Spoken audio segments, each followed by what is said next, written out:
naaga waxay ku gashay jannada ay biyo siisay marka xoolaha masaakiinta ah haddaa aragtaan inay urman yihiin mise baahan yihiin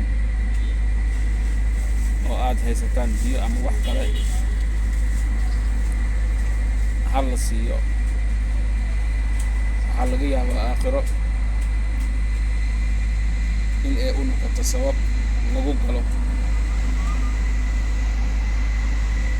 jannada